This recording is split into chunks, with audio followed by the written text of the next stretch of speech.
Hi, this is Damon Pistolka, host of The Faces of Business, where I talk with interesting people, sharing life and business experiences to entertain, engage, build community, and provide information to help others succeed. If you're interested in learning more about one of our guests or how we are helping business owners generate wealth and build businesses they can sell or succeed at Exit Your Way, you can find more information on our website, exityourway.com, or by contacting me directly, Damon at exityourway.com. I hope you enjoy the show. All right, everyone. Welcome once again to the Faces of Business. I'm your host, Damon Pistolka, and I'm excited for our guest today. We got Trevor Calder here today, and we're going to be talking about the keys to accelerating execution. And if anybody knows how much I like making things happen and executing, you just got to read my profile on LinkedIn, because I think in there somewhere it says I make things happen. That's it. So Trevor, awesome having you here today. I'm excited for our conversation. Me too. Thanks for having me. Yeah. So Trevor, now you focus on execution, and I think this is just real. It's unique. First of all, I don't, and with your company, the execution factor, what really started off where you just said, I got to focus on execution? Good question. So, I guess it's kind of evolved over time, and quite often we all have plans, but it's not until we actually execute the plan that something happens. So kind of in some ways our plans are like dreams, if you like. We always think about doing this or doing that. So it's not until we actually go off to do it, and then okay, now it becomes a reality. And yeah, the focus always seems to be on like planning. If you go out there and you want to do a Google search on training on planning, you'll just get bombarded. Everybody's got it. If you look for execution out there, there's very, very little. And it seems to be, it's like the missing factor. And, I wanted to be first off called the execution Jedi, and then, get Sith done. But I think the folks at Disney wouldn't like that. So I had a little bit of advice from some people, and then, so I tweaked it. And then, just sort of thinking it through, and it's really, I think what gets missed or underrated is the execution factor in what we go to do. If you've got businesses trying to execute their strategy or manufacturing scheduling and then trying to go off and create that, it's really not so much the planning. Like, planning's important, but as soon as, we plan things, and it's like, give it a short period of time, and that planning is kind of obsolete. It's because it's based upon a static set of assumptions. That, okay, we're going to have these machines, or this is going to happen, and everything's going to be great. And reality is something goes wrong, and it's always changing. So it's really how we can react to that situation that makes a difference. And then try to drill it down. So what are the key factors, the important things that we need to focus on to make sure that everything's moving along? It's really about, being reactive and dynamic about the situation, where you're still trying to get to your goal, still aiming for the outcome, but how you get there might be slightly different. Yeah. Good. So you've got training in a wide variety of different methodologies in manufacturing. And when you look at your history, I mean, you've got Lean and Six Sigma and theory of constraints. So, and some other quality certifications too. I mean, there's a lot in there. I just touched the surface. So what do you think, going through those methodologies, the different ones, and really understanding them, then you've got a tremendous amount of work experience where you applied them. What are some that really stick out to you today that have the most practical value as you're working with people? So to me, I think the theory of constraints has got to be the one. I think everyone in the TOC, theory of constraints community, we don't understand why everybody doesn't love it as much as we do. I think, summertime it can be maybe a bit academic, but really at the end of the day, the thing that I really like about TOC, as opposed to the other methodologies, it tells us where to focus. That's going to deliver the greatest value. Like if Yes. you just take like a lean or a Six Sigma, you go, okay, well, there's problems here, there's waste, therefore, it should be eliminated. And I guess Yeah. to a large extent, kind of lean thinks that, all waste is created equally. Well, TSC Mm-hmm. kind of has a bit of a different view and saying, well, look, this waste is more important than that waste. And maybe in some of the ways, like lean kind of tries to eliminate waste everywhere, where from a TSC perspective, some of that we don't consider that to be waste. That's protection. Like, for Mm-hmm. example, making sure that your slowest resource has always got something to work on is a Mm-hmm. protective mechanism for that resource. So the other guys run out, well, it doesn't matter because it's all going to have to come through this resource. And it's Mm-hmm. really looking at it holistically. And that's the other good thing. Like it doesn't, as with some of the other methodologies, the assumption is like if we deal with all the little pieces individually and get them working really well, that then the whole thing will flow nicely. But it doesn't work like that. And that's why no one's really getting a lot of the results that we expect. Where TSE comes in and goes, okay, well, let's look at this holistically and let's kind of focus. So then you go, okay, well, this area is the problem. So maybe lean is a good tool, or Six Sigma is a good tool for dealing with this particular problem. And Yeah. then, in some cases, like, and that's the other thing, I guess, with Six Sigma versus TSC, like Six Sigma almost says, well, let's eliminate the waste. Let's get rid of it all. It's, also not waste, variation. Mm-hmm. Where TSC kind of says, well, let's accept it. We know that there's going to be some variation and we buffer for it. So we allow for it. And then we don't have to worry about being so precise. It's not to saying some circumstances where, reducing the variation doesn't make sense, but it's about, getting focused on this is the problem area. Now, what's the best tool to solve this? I So there's all think kind of, you I guess, described it well. I think you okay. described that well because TOC. I love listening to you describe it because we're getting into the background of what I think is really really key in the execution work you do, but B, when you look at theory of constraints like that, that is a great way to look at what should I work on first, because very few organizations have the resources to work on everything. And as you Yeah. said, even if we work on everything, it may not be what we want, because I might work on an area that is a constraint in my Yeah. flow or process or whatever, but I may not do enough to make it so it's not a constraint anymore. And I really didn't do anything more than the incremental improvement I got out of it. But it does show you where we should focus our efforts is the big thing. Absolutely. And it brings it back to the bottom line results. Because obviously, as an organization, we need to get work through our organization. That's what matters at the end of the day. Because, if one department's running faster, but we're not really getting any more out, well, then, I guess in some cases, yes, you might be helping to reduce your operating expense, which Mm-hmm. obviously has a bottom line impact, which is great. And I think, typically with those other methodologies, kind of, the squeaky wheel gets the grease.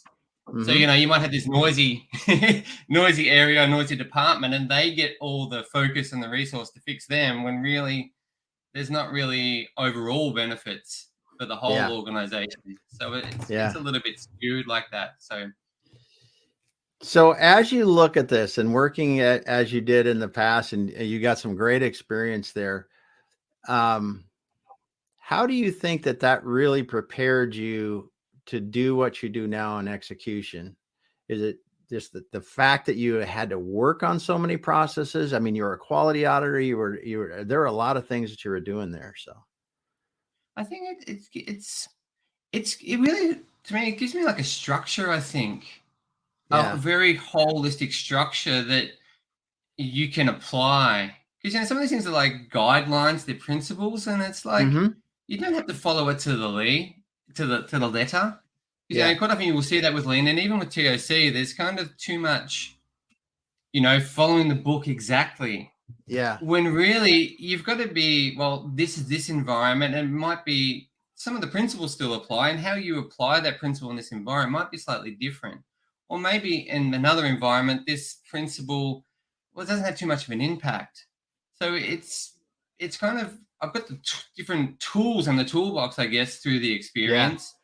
And then that just gives me the real holistic structure.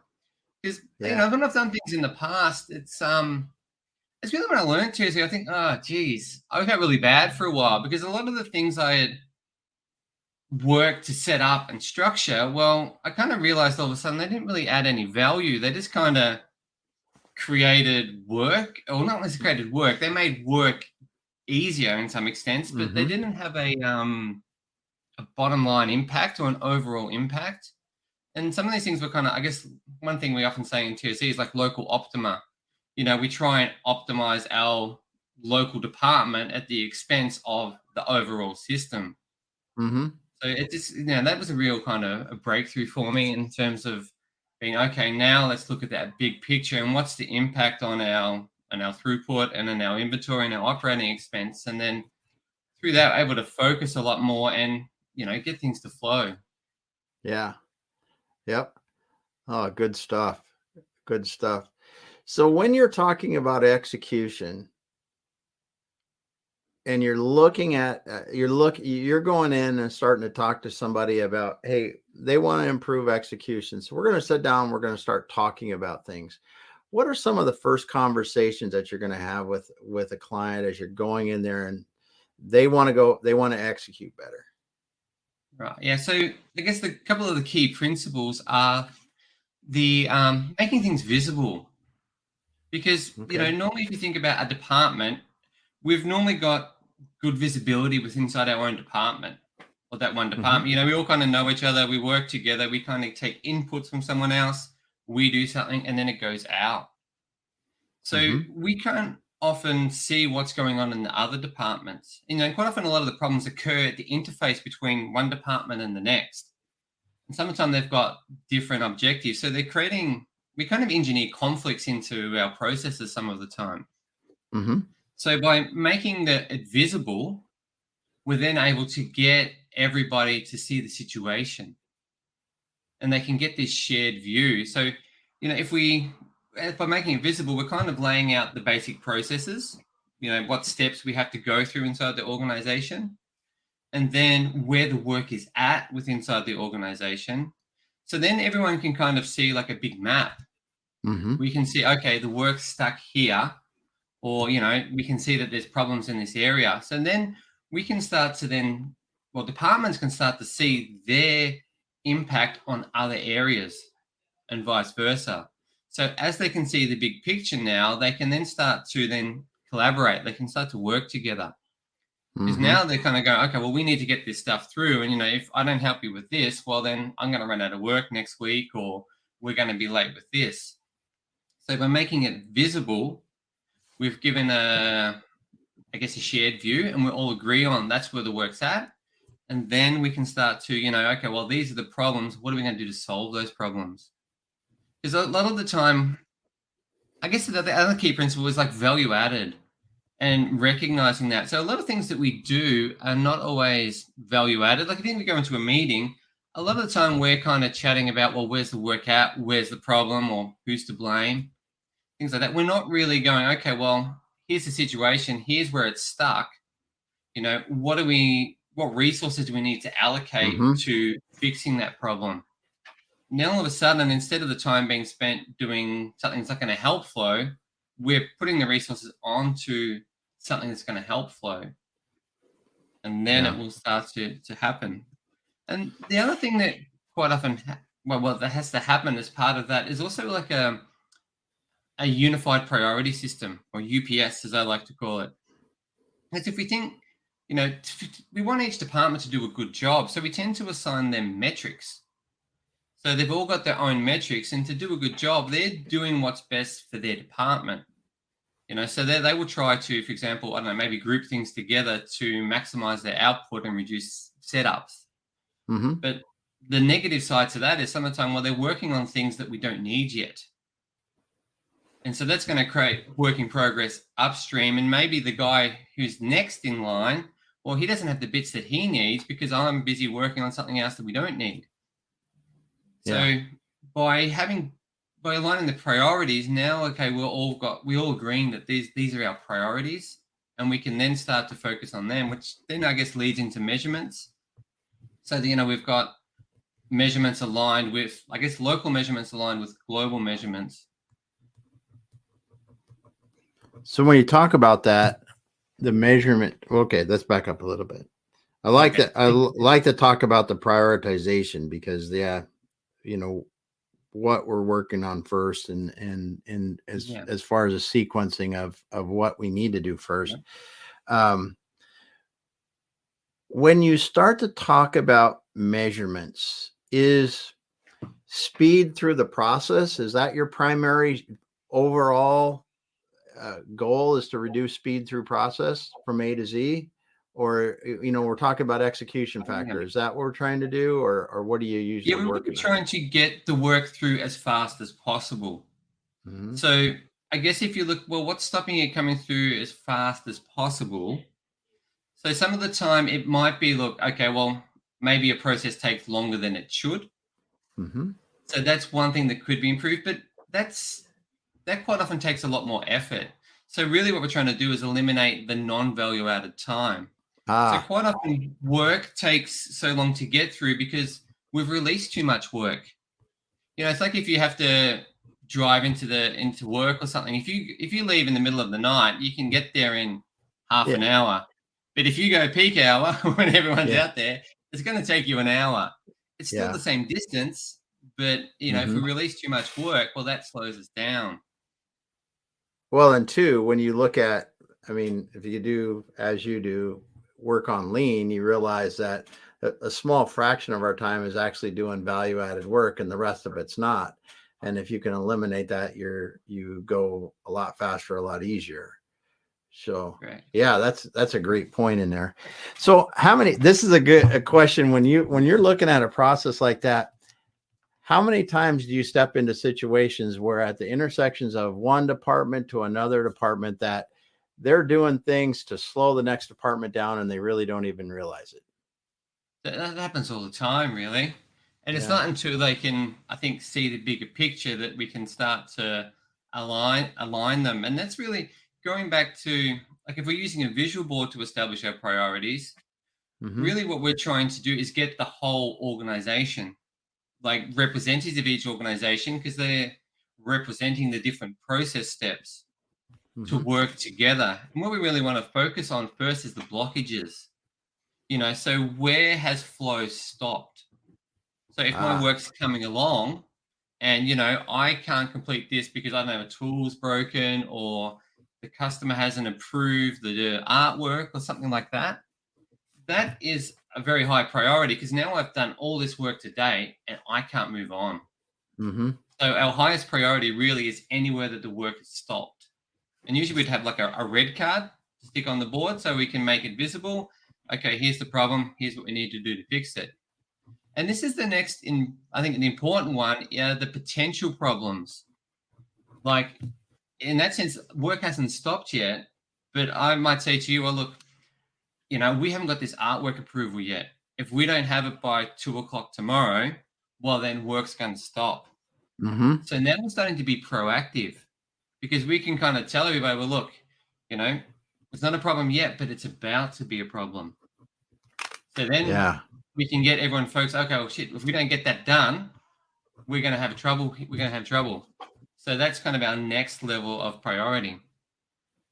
Yeah. And then over and above that, it's just making sure the day-to-day stuff. And, we don't need to talk about things that are flowing normally, to be fair, because, work's going to get released and it's going to get done. And if it's all just going along merrily, well, there's not really value added to trying to talk about it.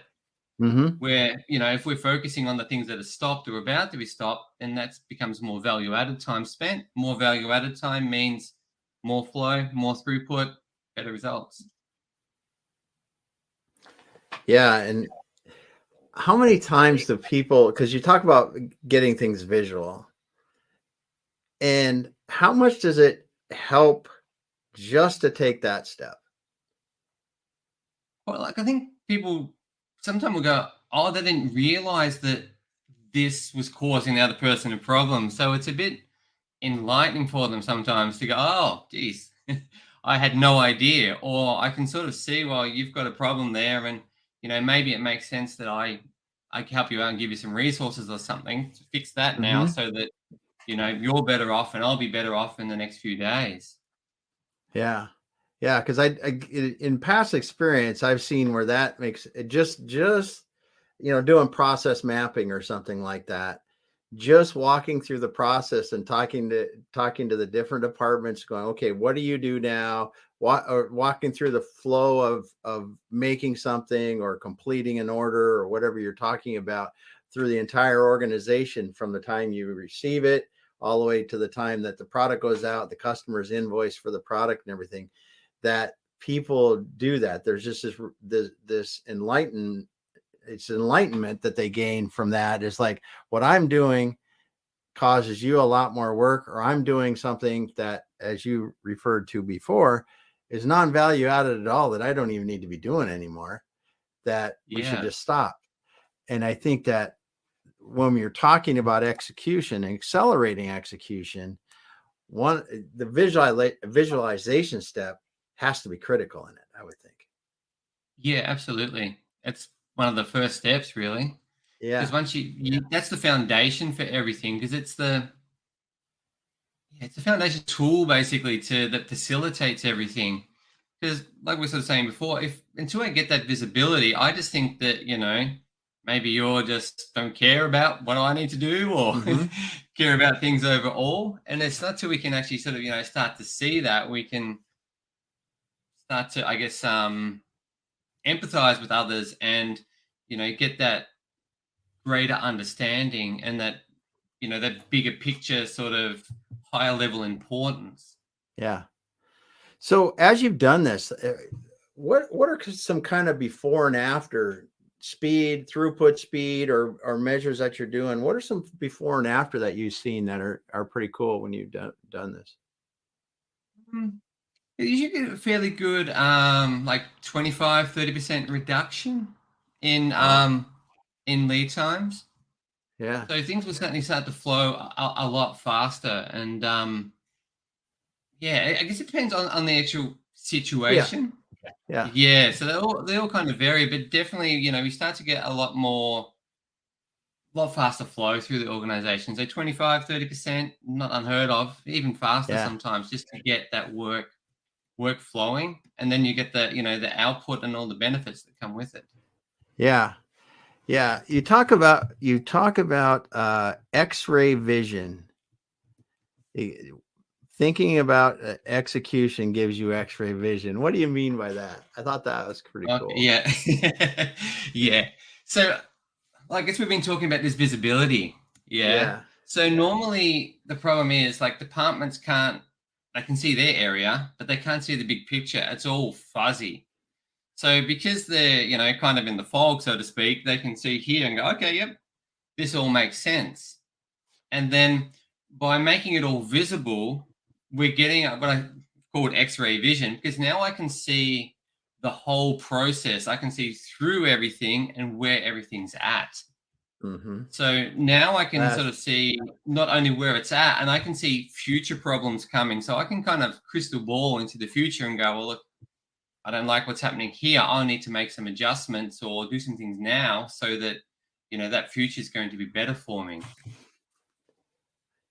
Yeah. So when you use this process, are you typically using this in a production process, or is it a business process, or where do you usually find people applying it the most? It's the principles apply. I guess it's to the whole business, and typically the Okay, the whole problems business. are related to manufacturers or project environments. Uh-huh. Like, I was thinking about, do I split the two and to have like a one based around projects and one based around manufacturing? But really, the problems are essentially the same, and the principles are the same. They're just applied differently, slightly in different environments. And then Yeah. sometimes it's got to do with how we structure the boards. So that that this visibility, this execution board that gives us the visibility. Like in a manufacturing environment, we might be looking at different orders, for example. Mm-hmm. Where if it's a project, we might be looking at different deliverables, or like different projects in a project portfolio. So Yeah. it's getting the right level of detail that solves the problem, because we want to keep it simple, but we don't want to get into too much detail because then it becomes too Yeah. cumbersome. And it's Hmm. about striking that right balance that getting the right visibility so that you can go, okay, yep, this is simple, it's easy to manage, we can see where it's at, and it's helping us improve the flow. Yeah. Yeah. That's good stuff because I tell you from experience when I've seen, the things that you can do when you look at a business end to end like that, and how Yeah. not just the physical but electronic, paper, product, all the way out to suppliers, back to suppliers, works all the way through. And when you look at that, it really is amazing how much opportunity there is to get better. Yeah, it sure Yeah. is. It's like, Yeah. we've tried to obviously do these things in order to, we've obviously quite often we put those processes in place and some measurements around it and what have you, with good intentions. But like I say, quite often it's just like it's the cause of the problem.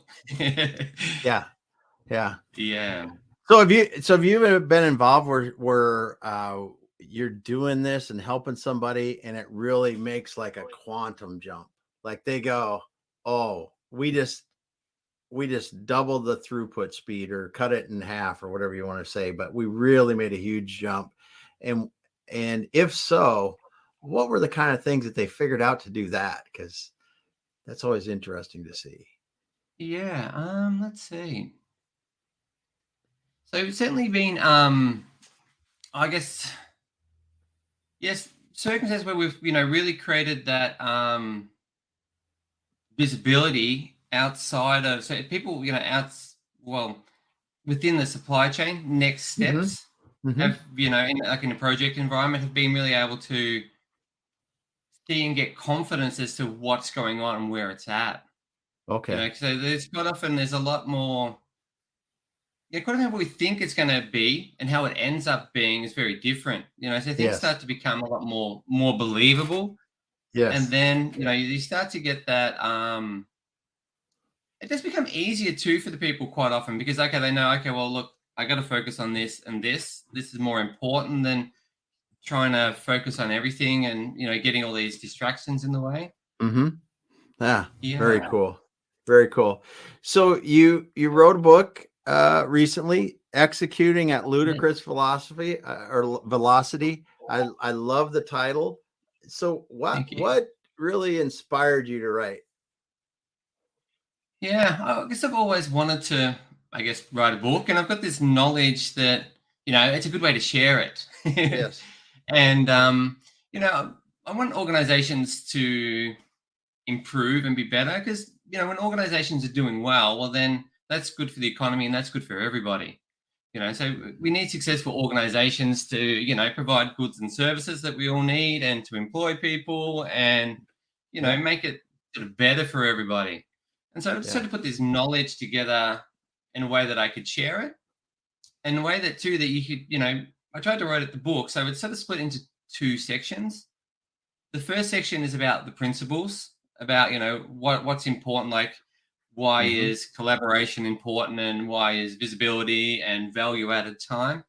And then in the second half, I put it all together and applied those principles and explained how to build a visual execution board for your environment. Oh So by yeah. reading the book, you could go off and actually, if you're like a do-it-yourself type person, you could actually go off and, well, the intention is you could go off and actually do it. Give it a try. Yeah. Give it a Yeah. try. And then from that, obviously, if you needed more help, well, then, okay, Yeah. well, we can come along and help you. But, Yeah. so it's horses for courses, I guess, and sort of tried to Yeah. create it so there's something for everybody. And it also gives you a bit of a credibility, I guess, because you've written Hmm. a book. I've written a book on Yeah. execution now. So Yeah. Yeah. it does help in that sense. And Hmm. yeah, Well then, so as you're doing this, we talked about, I saw something about protective flow manufacturing. And let's talk about that a little bit and how that's a tool in your toolbox and what you're using that for. sure. So, protective flow manufacturing essentially takes a lot of the principles which are in my book and it does it with software. So Okay. it's specifically tailored towards manufacturers. And I guess if we go up a step, like take a big picture view, yeah. So we want, and any organization, we want everyone to focus on the highest priority jobs or work, Mm-hmm. and we want to get that through the organization as quickly as possible. So Yeah. effectively, we're creating a priority, and typically we then would create a plan, and then we'd execute the plan. So, but normally trouble with planning, it's like they say it's invaluable, but as soon as the boots hit the floor, it's out the window. So really, we had to kind of, it's been flipped around. So, if we're trying to plan something for weeks in advance, well then, it gets less and less accurate. There's more uncertainty. And obviously Mm-hmm. as we bring it closer, we've got a bit more uncertainty about it. So what the protective flow basically does, instead of planning and execute, we first execute and then we plan. So our execution is based upon the priorities, and those priorities are determined by the work orders with the greatest threat of being late. So we're Okay. looking at how much work's remaining and how much of a buffer there is. So that tells us, like, sometimes typically, like with the scheduling system with finite scheduling, it's all based around want dates. And so that would mean a work order that's supposed to be shipped next week would take priority over something, say, you've got to ship in 3 weeks' time or a month's time. But that work order that's supposed to ship in a month's time might be a greater risk of being late, because by the time you send it out for outside services and it comes back and everything else, with this guy the next week, well, you might be pretty much home and hosed. Yeah. So by looking at a priority based upon its threat of being late, we've got an instantaneous priority.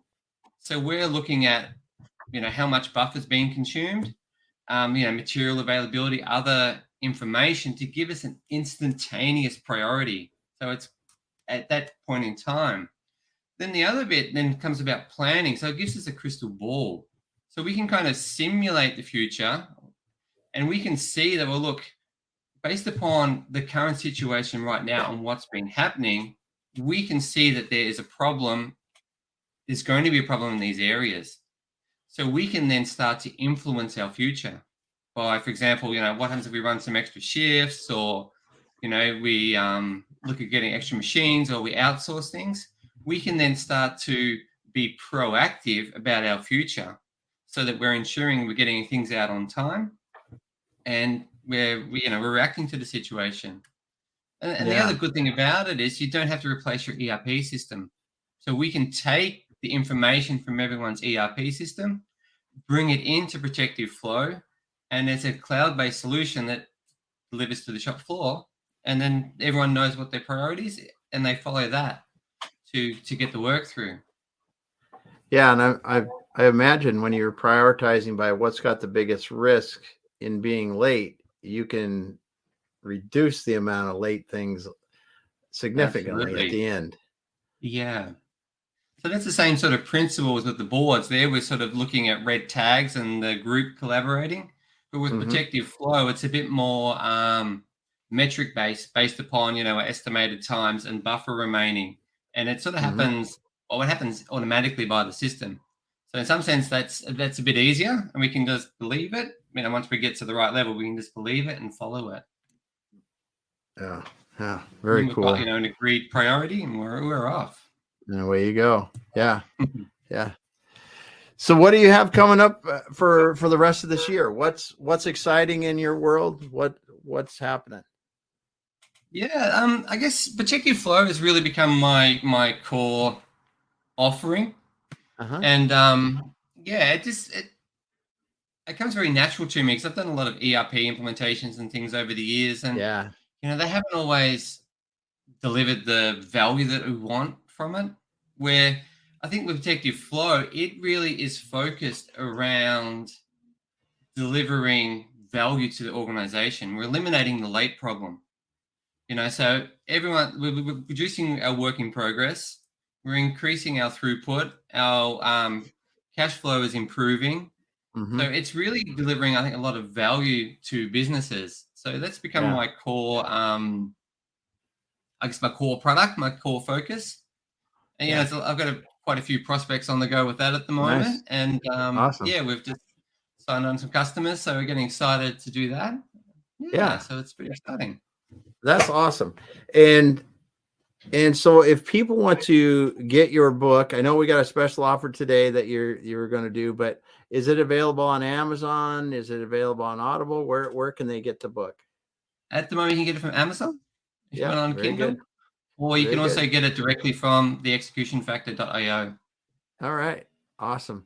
And for those that are listeners today, if you want to, there's a code to get a free PDF version of the book, I believe. And Yes, it's correct. the faces of business with the first, no spaces, the first letter in each word capitalized. Did I say that right? Yes. Yep, perfect. Yeah. So that's awesome because it's going to be great. I've got mine downloaded. I'm going to be reading that, and we can take a look and learn more about this. What are some of the best ways to reach out to you, Trevor? And if somebody wants to talk to you about executing faster. Sure. So you can hit me up on LinkedIn. That's probably one of the easiest ways. Or just Very head on good. over to the executionfactor.io. Awesome. Awesome. Well, it's been great having you here today, Trevor. I really enjoyed this because I know this kind of thing. I know you're talking about it in manufacturing. I know there's a lot of other applications in other companies as well, because Lord knows there's a lot of bottlenecks to solve in business, and That seeing there the is, big and picture will particularly, let you do it. Yeah. Yeah. Well, yeah, all thanks. the Thanks issues at so the much for, moment. It's crazy. yeah. Yeah. That's Yeah. for sure. That's for sure. Well, thanks a lot for being here today, Trevor. I want to thank all the listeners for joining us this afternoon and listening about the keys to accelerating execution. You know, we talked about the overall visibility, so you can really see where things are log jamming to help speed that up. You talked about theory of constraints and how that helps you kind of identify the constraints in it, and then some of the tools that you've used to do it. Anything else I've missed there, Trevor? No, I think that's it. Yeah. All right. Thanks so much, Thank you so much everyone. for having me. We'll be back again next week with another Faces of Business. See you, everyone. Cheers, guys.